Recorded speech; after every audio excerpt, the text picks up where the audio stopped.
Halo semuanya, welcome back to my channel. Nama saya Yuno. Hari ini, maaf, saya nggak enak badan, jadi suara saya seperti ini, tapi nggak apa-apa, mari kita lanjut saja. Jadi hari ini saya akan membahas cara kita melatih diri, supaya apa? Supaya bisa menjadi orang baik. Sedikit recap tentang video sebelumnya. Jadi kita bahas tujuan hidup kita, itu untuk bahagia, semua manusia bahagia, dan kebahagiaan itu sesuai dengan jalan kebenaran. Terus cara untuk supaya bisa menjadi bahagia itu kita harus menjalani hidup menjadi orang baik yang perlakuannya itu demi kebaikan orang lain. Dan kebaikan sesungguhnya itu adalah jalan kebenaran. Jalan kebenaran itu apa? Yaitu kita melatih diri menjadi orang baik agar mendapatkan ketenangan dan kedamaian batin, serta membantu orang lain mereka melatih diri menjadi orang baik, mendapatkan ketenangan dan kedamaian batin. Jadi kebahagiaan yang sesungguhnya itu di ketenangan dan kedamaian batin, dan kebaikannya itu yang sesungguhnya itu kita melatih diri. Itu baik untuk kita. Supaya apa? Supaya kita bisa menjadi orang baik. Oke, nah orang baik itu ada 4 ciri khas jika masih ingat dari video sebelumnya. Itu apa? Pikirannya benar, kontrol perasaan, terus yang ketiga keinginan baik, dan yang keempat dia udah terbiasa melakukan hal yang baik sehingga natural. Oke, untuk mendapatkan 4 ciri khas ini, ciri khas orang baik ini, kita melatih diri. Apa aja kita melatih? Mari kita mulai. Yang pertama, kita melatih pikiran kita. Kita melatih pikiran kita supaya apa? Supaya kita bisa ada pikiran yang benar, sama bisa kontrol perasaan.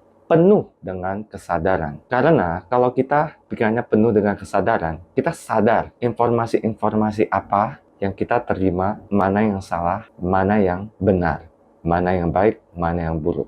Kita sadar informasi yang ada di dalam kita bisa jadi salah, atau kurang gitu informasinya. Jadi otomatis apa? Otomatis kita mencari tahu lebih banyak informasi supaya pikiran kita bisa benar dan membuat keputusan yang benar. Nah, supaya bisa sadar mengenai hal ini, kita harus kontrol perasaan. Selain itu, kalau kesadarannya tinggi, kita pun juga bisa sadar bahwa apa yang kita lakukan itu salah.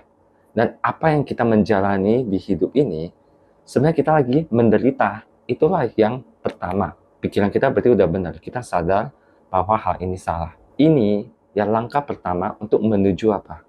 Untuk menuju ke kebahagiaan yang sesungguhnya. Bebas dari penderitaan. Justru itu pikiran penuh dengan kesadaran membuat kita mendapatkan pikiran benar dan bisa kontrol perasaan. Yang kedua, kita melatih supaya ada keinginan baik. Kita melatih hati kita penuh dengan cinta. Karena cinta yang membuat kita ada keinginan baik. Kita cinta diri sendiri. Kita pun juga cinta kepada orang lain dan lingkungan sekitar kita. Karena ada cinta ini, kita penuh dengan keinginan baik untuk mendorong kita mencari hal-hal yang benar. Keinginan baik mendorong kita untuk menuju ke kebahagiaan yang sesungguhnya dan mendorong kita untuk bisa kontrol perasaan. Karena kenapa? Karena dengan cinta kita tidak bakal melukai diri sendiri, orang lain, dan lingkungan. Nah, yang ketiga itu apa? Ciri khas yang keempat itu kebiasaan menjadi natural. Saya kasih clue ya, kita melatih tindakan. Penuh dengan apa? Kira-kira dari penonton merasa gimana? Supaya kita bisa melakukan itu secara biasa, sehingga natural. Kira-kira kita harus melatih tindakan kita penuh dengan apa gitu. Ayo, saya tunggu. Oke, udah siap? Nah, mudah-mudahan kalau ada yang sama dengan saya, komentar di bawah ya. Atau mungkin bisa aja apa yang kalian merasa komentar di bawah.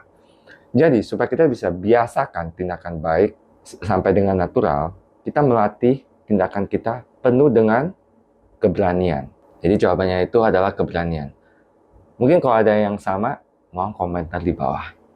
Oke, kenapa bisa begitu? Karena kita butuh beranikan diri untuk melakukan apa yang pikiran dan hati kita inginkan.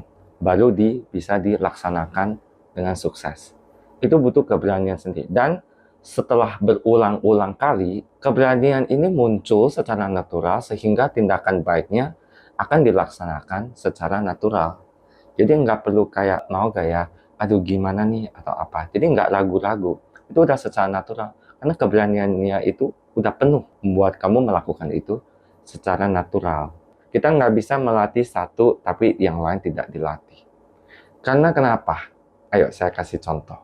Coba bayangin, kita coba ya, kita nggak latih pikiran kita nggak sadar gitu. Kita gampang perasaannya tidak dikontrol segala macam. Pikiran kita salah, tapi keinginan kita baik. Kita latih keinginan kita baik. Dan tindakan kita itu berani. Otomatis apa?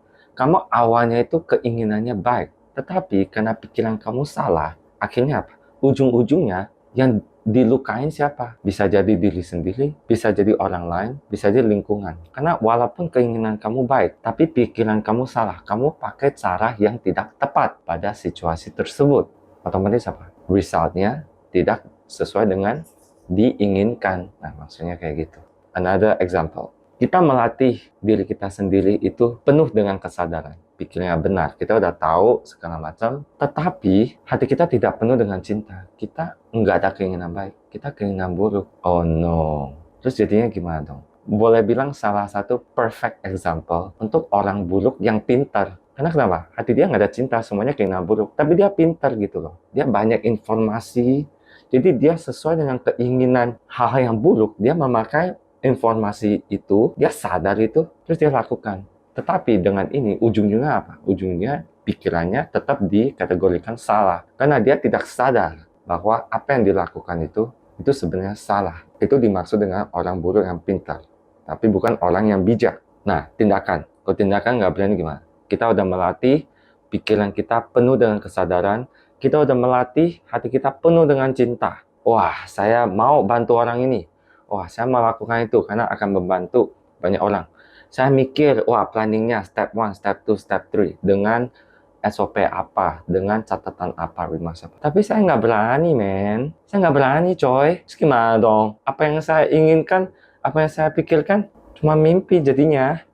Nggak dikabulkan, no action. Kamu mau jadi orang baik, pikiran kamu udah tahu step-stepnya apa. Tapi kamu nggak beranikan diri untuk menjadi orang baik, ya otomatis apa? Ya kamu bukan orang baik. Jadi beranikan dirilah. Tindakan, jangan salah loh, tindakan bukan cuma action secara fisik ya. Non-fisik punya action pun juga termasuk tindakan. Seperti contoh, kamu memutuskan untuk kontrol perasaan kamu. Dan kamu lakukan itu, kamu benar-benar kontrol perasaan kamu. Itu juga termasuk tindakan baik. Karena untuk bisa mengkontrol perasaan kamu, itu juga butuh keberanian dari itu sendiri gitu. Nah, dari sini artinya apa? Artinya, tiga hal ini, pikiran penuh dengan kesadaran, hati penuh dengan cinta, tindakan penuh keberanian, itu harus selaras. Melatih diri juga ada satu perannya. Kita melatih diri supaya apa? Orang lain katain kita apa aja, kita tetap tenang. Apa yang terjadi di luar, kita tetap tenang. Jadi, istilahnya seperti ini. Kita itu seperti istana. Di istana ada 3 gerbang. Kita makin melatih diri, gerbangnya itu makin tinggi, makin besar, makin tebal, makin kokoh. Oke, apa itu 3 gerbangnya? Nanti saya akan kasih tahu. Tujuan di istana ini, kita melatih diri supaya apa? Apa yang di luar serang kita, istana nggak hancur. Betul? Salah. Tetot. Sorry. Oke, itu salah. Kejebak nih. Nah, maksud saya apa? Maksudnya itu sebenarnya kita melatih diri itu bukan menjaga dari luar serang kita.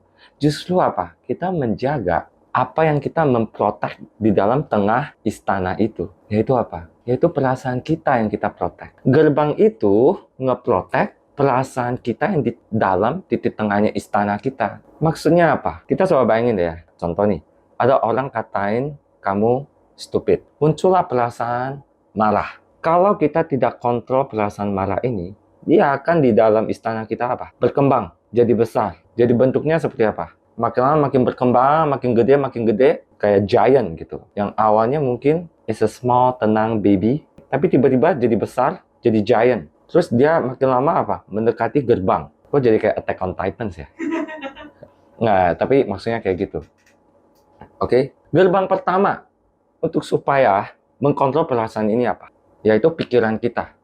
Pikiran kita di gerbang itu akan kasih tahu ke Titan itu, sadarkan diri, kontrol perasaan kamu. Tetapi kalau kita tidak mengkontrol perasaannya, kita membiarkan giant itu kebar, hancurkan gerbang pertama. Berarti otomatis kita udah nggak sadar diri.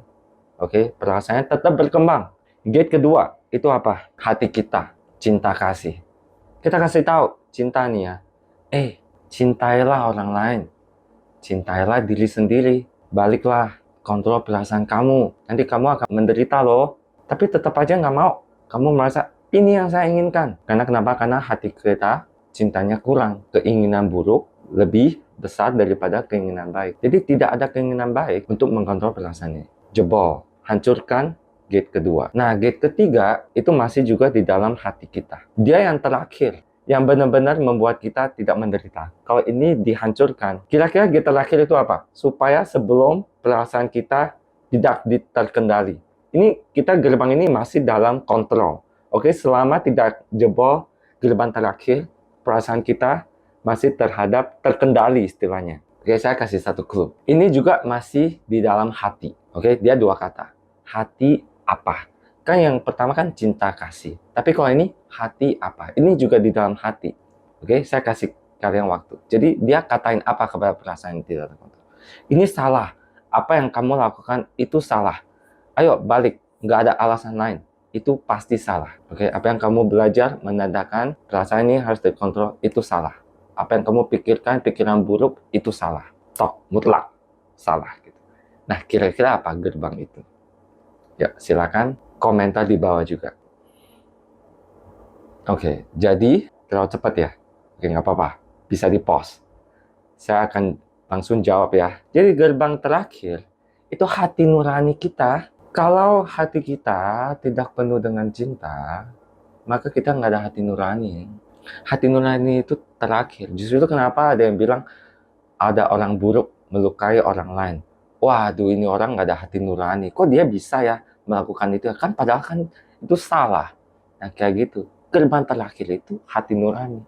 Dia udah nggak sadar, dia udah nggak ada cinta kasih, dia nggak ada hati nurani. Itu yang terakhir. Jebol. Perasaan dia kemana-mana.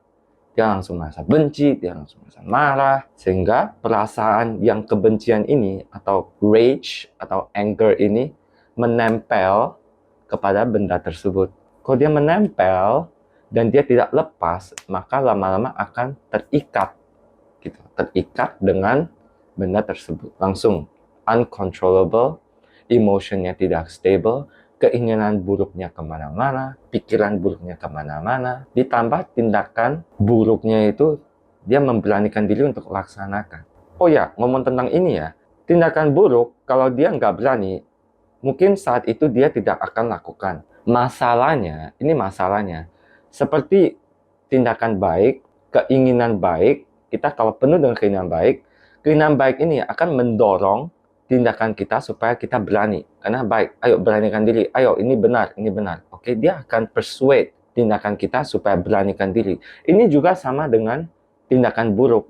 Mungkin awalnya dia merasa dia belum mau lakukan tersebut. Karena mungkin dia merasa karena ada alasan tertentu. Tapi di dalam pemikiran dia, di dalam keinginannya itu sangat inginkan melakukan hal-hal yang buruk itu. Mungkin bisa jadi dia merasa tubuh dia belum siap. Jadi dia belum berani untuk melakukannya. Atau mungkin ada undang-undang tertentu, hukum-hukum alam atau hukum-hukum negara yang dia buat. Tetapi lama-lama keinginan buruk ini makin lama makin membesar. One day dia jadi berani untuk melakukannya. Itulah yang masa transisi itu. Dia jadi berani melakukan hal yang buruk dan dilaksanakan. Kalau dia merasa belum ada imbalan negatif terhadap dia, malahan dia merasa senang karena senang itu cuma sementara. Dia akan lakukan itu terus karena dia belum ketemu satu konsekuensi yang cukup besar untuk dia bertobat. Jadi dia akan melakukan terus-menerus dari kebiasaan menjadi natural. Jadi kenapa justru itu melatih diri selain menjadi orang baik, perannya itu salah satu yang penting juga, itu untuk mengkontrol perasaan kita dalam bentuk 3 gerbang itu. Pikiran, kesadaran, yang hati penuh dengan cinta kasih, sama hati penuh dengan cinta yang merupai hati nurani. 3 gerbang ini. Justru itu kenapa kita harus melatih diri. Dengan melatih diri, tindakan baik kita itu udah jadi natural. Waktu saat ada pikiran buruk muncul, langsung keinginan baik, perannya di situ. Bukan perang, tapi roles-nya di situ. Roles-nya itu akan membiarkan. It's okay, let it be. Jangan fokuskan ke pikiran buruk itu. Karena kamu cintailah diri sendiri. Kamu tidak mau perasaan kamu mengikuti pikiran itu jadi melekat kepada pikiran buruk itu. So, dengan hari ini, saya harap dengan video ini, kita bisa berjuang untuk melatih diri. Supaya kita bisa menjadi orang baik. Dan saat kita menjadi orang baik, sudah menjalani jalan kebenaran dan kebahagiaan pada saat itu, langsung kita mendapatkan. Jadi, untuk video selanjutnya, kita akan mengeksplor lebih dalam lagi, melatih pikiran, hati, dan tindakan. Karena masing-masing itu cukup banyak materinya, jadi per video saya akan satu video. Jadi untuk video berikutnya, kita akan membahas faktor-faktor apa yang membuat pikiran kita bisa meningkatkan kesadaran kita. Oke, terima kasih udah mendengar sesi hari ini. I hope that you and we all will be happy always. See you in the next video. Bye-bye. Pikiran buruk itu, karena kita udah tahu bahwa pikiran itu buruk.